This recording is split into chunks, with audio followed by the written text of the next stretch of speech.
Νομίζω προσωπικά ότι η χιλιαρώτηση είναι σήμερα που έχουμε όλη στην πνευματική ζωή ένα μεγάλο πρόβλημα στην Εκκλησία. Θα πω εξίσου μεγάλο πρόβλημα είναι η έλλειψη εκκλησιαστικής συνειδήσεως. Η έλλειψη εκκλησιαστικού φρονήματος. Δυστυχώς, πολλοί κληρικοί, ακόμη και αρχιερείς, δεν το καλλιεργούν αυτό στους πιστούς. Νομίζω σήμερα αυτό είναι η μεγαλύτερη αμαρτία της Ορθοδοξίας. Δεν καλλιεργούμε, το επαναλαμβάνω, γνήσιο εκκλησιαστικό φρόνημα. Το είπε η Εκκλησία, τέλειωσε. Είπα κάποτε, το γνωρίζεις, Εκκλησία ή θάνατος. Προσωπικά το πιστεύω. Ορθοδοξία ή θάνατος μπορεί να το λέει οσδήποτε και να βαπτίζει Ορθοδοξία ό,τι θέλει. Αλλά Εκκλησία ή θάνατος, η Εκκλησία είναι το μυστικό σώμα του Χριστού. Δεν υπάρχει Ορθοδοξία έξω από την Εκκλησία. Αν υπάρχει είναι ψεύτικη. Η Ορθοδοξία σημαίνει Εκκλησία. Η Εκκλησία έχει ιεραρχία, έχει προκαθημένους, έχει συνόδους. Βέβαια θα πούν κάποιοι, μάμα είναι αιρετική. Ποιος θα μας το πει ότι είναι αιρετική? Το ότι ο άλλος λέει καλημέρα ή αυτό που λένε αυτοί οι συμπροσφυγές βρέθηκε σε μια κοινωνική εκδήλωση με έναν καθολικό, είναι έλλειψη ορθοδοξίας αυτό το πράγμα, είναι αίρεση σε αυτό το πράγμα. Μπορεί να το πει ο καθένας αυτό το πράγμα. Και να υπάρχει αίρεση, πάλι η Εκκλησία θα μας το πει. Δεν θα το πει ο καθένας. Όλα γίνονται σήμερα και όσα γίναν τώρα και με το Πάσχα και την ώρα του Πάσχα, της ακολουθίας του Πάσχα και όλα όσα γράφτηκαν και ελέγχθησαν είναι επειδή δεν υπάρχει εκκλησιαστικό φρόνημα. Παίρνει η Εκκλησία μια απόφαση. Είτε μας αρέσει είτε όχι, νομίζω πρέπει να την ακολουθήσουμε. Μα δεν είναι σε δόγματα πίστεως η αλλαγή.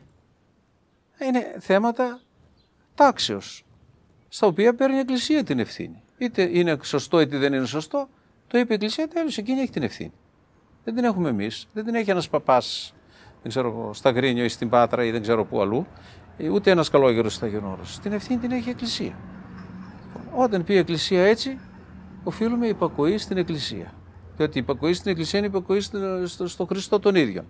Αυτοί δε που βγάλαν και έναν καινούργιο όρο, Αγία ανυπακοή, είμαι υπερβέβαιος, το λέω και να το ακούσει όλος ο κόσμος, δεν είμαι τίποτα εγώ, δεν εγεύθησαν ποτέ τους καρπούς της Αγίας, της σωσίας υπακοής.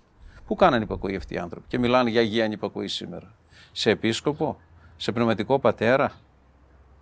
Όταν βγάζουν τους ανθρώπους από την Εκκλησία, όταν καλλιεργούν απέχθεια και αποστροφή και μίσος θα έλεγα, σε επισκόπους, σε προκαθημένους, σε συνόδους, δεν καταλαβαίνουν, δεν αισθάνονται αυτοί οι άνθρωποι την ευθύνη τους, πού οδηγούν τους ανθρώπους? Ξέρετε πόσους τέτοιους ανθρώπους γνωρίσαμε, έτυχε μετά από ομιλίες να μας πλησιάσουν στη Βόρεια ιδίως Ελλάδα, Θεσσαλονίκη και στη Θεσσαλονίκη μέσα. Και να λένε, Πάτερ, σας ευγνωμονούμε. Μας βγάλανε από την Εκκλησία αυτοί οι άνθρωποι. Μας λένε, από αυτή τη σύνοδο πλέον η Εκκλησία έγινε αιρετική. Βαριές κουβέντες. Και παίρνουν την ευθύνη αυτοί οι παπάδες και κάποιοι λαϊκοί. Σόν και καλά να περάσουν αυτό μέσα στην Εκκλησία. Αυτά που σκέπτονται, αυτά που νομίζουν, αυτά που φαντάζονται ότι αυτά είναι ορθόδοξα, πρέπει να περάσουν μέσα στην Εκκλησία. Και μόνο με το λογισμό αυτών βγήκαν έξω από την Εκκλησία οι άνθρωποι. Και παρακινούν και άλλους ανθρώπους. Θα το επαναλάβω. Μακάρι να καταλάβουμε το λάθος μας. Εκκλησιαστικό φρόνημα, εκκλησιαστική συνείδηση, εκκλησία ή θάνατος. Όλα τα άλλα είναι εύκολα να φωνάζουμε και να ωραιόμεθα και να λέμε. Γιατί όταν λέμε εκκλησία ή θάνατος πρέπει να έχουμε γνήσια εκκλησιαστική ζωή, γνήσια λατρευτική ζωή. Λοιπόν, και δεν είναι μόνο οι κανόνες, καλά είναι να τους φωνάζουμε. Ποιος τους στηρεί τους κανόνες σήμερα των πατέρων? Ούτε οι κανόνες είναι αυτόνομοι μέσα στην Εκκλησία. Δεν είναι σαν τα κανόνια που βάζουν μέσα στα μπέλια και κάθε τόσο και λίγο πυροβολούν. Οι κανόνες είναι όπλα της Εκκλησίας. Δεν είναι όπλα του καθενός. Τα χρησιμοποιεί η Εκκλησία όταν και όπως πρέπει. Είτε με ακρίβεια είτε με οικονομία. Δεν είναι οι κανόνες πάνω από το Ευαγγέλιο, πάνω από την αγάπη που κηρύττει το Ευαγγέλιο. Λοιπόν, οι κανόνες είναι για να βοηθήσουν τους ανθρώπους να ζήσουν σωστά το Ευαγγέλιο. Λοιπόν, όταν οι κανόνες στρέφονται εναντίον της Εκκλησίας, και φτάσαμε σε σημείο παπάδες και λαϊκοί ακόμα να αναθεματίζουν την Εκκλησία και τον κόσμο και χιλιαδιώνα. Δηλαδή, λες, φτάσαμε στους εσχάτους καιρούς και υπάρχει τόση εκκλησιαστική παράνοια, εκκλησιαστική τρέλα. παπάδες απλοί και βγαίνουν και βάζουν τον εαυτό τους δίπλα σε οικουμενικούς συνόδους και βάζουν αναθέματα. Ανάθεμα στους μασκοφόρους, ανάθεμα στους εμβολιαστέντες και χίλια πράγματα. Πού πάμε δηλαδή με όλα αυτά τα πράγματα? Θα ασχοληθεί η Εκκλησία με τις μάσκες? Θα ασχοληθεί η Εκκλησία με το εμβόλιο? Είναι θέματα της Εκκλησίας για να ασχοληθεί αυτά τα πράγματα. Το 1810 ενέσκυψε στο Άγιον Όρος η Πανόλης, η Πανούκλα. Πέθαναν πάρα πολλοί, ιδίως στην περιοχή των Καριών. Και έγινε ένα μεγάλο θαύμα, σταμάτησε το θανατικό με τον Άγιο Χαράλαμπο, τον οποίο τον είδαν οι πατέρες, σηκωθήκαν να φύγουν. Όσοι επέζησαν. Και βρήκαν ένα γεροντάκι στον δρόμο, του είπε: γυρίστε πίσω, σταματάει. Και ανεγνώρισαν στην εικόνα του τον Άγιο Χαράλαμπο. Και τον τιμούν ιδιαίτερα οι Καριές μετά, με αγρυπνία. Αναφέρει ο Σμυρνάκης, αυτός ο Γεράσιμος Σμυρνάκης, ο ιστορικός, ιερομόναχος ηγούμενος που ήταν σφιγμένο και αλλού. Αναφέρει λοιπόν ότι εκείνη την εποχή υπήρχε τέτοιος φόβος, δεν υπήρχαν εμβόλια, δεν υπήρχαν μάσκες. Και τι έκαναν οι μοναχοί, λέει? Άφηναν έρημα τα κελιά τους, χωρίς να ανάβουν ούτε το καντήλι. Και έτρεχαν, λέει, να κρυφτούν στα βουνά μέσα και αν έβλεπαν κανέναν από μακριά, ξαφανιζόντουσαν, να μην του πούνε ότι ευλογείται. Εγώ ρωτάω τώρα, αν είχαν μάσκες τότε θα κάνανε αυτό το πράγμα? Λίγο να προφυλαχθούν οι άνθρωποι. Λοιπόν, 1875 πέφτει χολέρα σε όλη τη Βόρεια Ελλάδα. Και από που διάβασα, στη Βέρεια, λέει, πέθαναν έως και 30 άτομα την ημέρα. Ο διοικητής του Αγίου Όρους, ο Τούρκος, το 1875, μέχρι το 1912 έχουμε ακόμα τουρκοκρατία. Φαίνεται από τη Βέρεια και του στείλανε ένα δέμα με ρούχα και κολλάει χολέρα.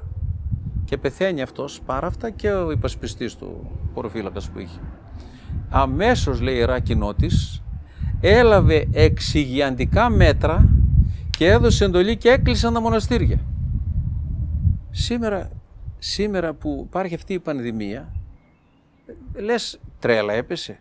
Ακόμα και οι μοναχοί μαζέψαν υπογραφές, ευτυχώς ελάχιστοι, μαζέψαν υπογραφές γιατί να γίνεται το rapid test στην Ουρανούπολη, γιατί να φοράμε μάσκες. Παραλίγο να κάνουν και συλλαλητήριο στην Ιερά Κοινότητα για να μην φοράμε μάσκες. Πού είναι το πρόβλημα? Αυτό που είπε κάποιος, βγήκε και έγραψε ολόκληρες σελίδες ότι είναι βλασφημία στο Άγιο Πνεύμα ή βλασφημία στις εικόνες όταν προσκυνάμε με μάσκες. Πρώτα απ' όλα, κανείς την μάσκα την τραβάει για να προσκυνήσει την εικόνα.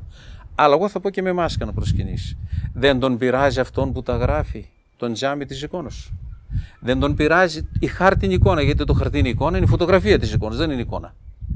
Κι όμως όλος ο κόσμος δεν δίνει σημασία, προσκυνάει και παίρνει τη χάρη του Αγίου. Έστω και με τον τζάμι, έστω και με το χαρτί.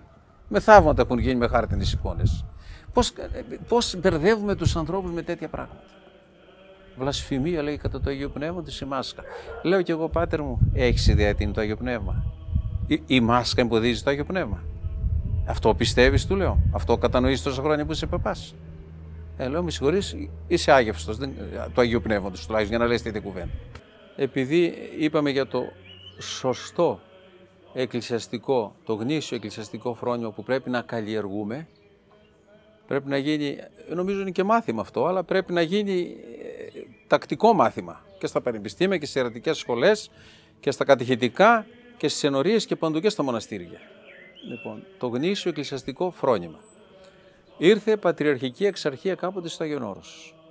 Ο Άγιος Παΐσιος ήταν κοντά στη Μονή Σταυροενικήτα.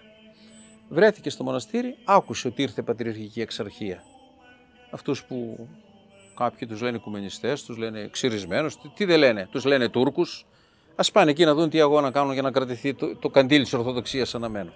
Λοιπόν, και λέει, ετοιμάστηκε με το τροβαδάκι του, λέει, γέροντα, πού πας? Λέει, θα πάω στις Καριές. Λέει, έχετε κάτι να κάνετε? Ήρθε, λέει, πατριαρχική εξαρχία. Λέει, καλά, λέει, σας κάλεσε να πάτε? Έγινε ανάγκη να με καλέσει, λέει, θα πάω να βάλω μετάνοια.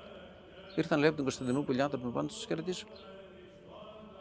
Τα ακούς? Αυτό είναι το γνήσιο εκκλησιαστικό φρόνημα.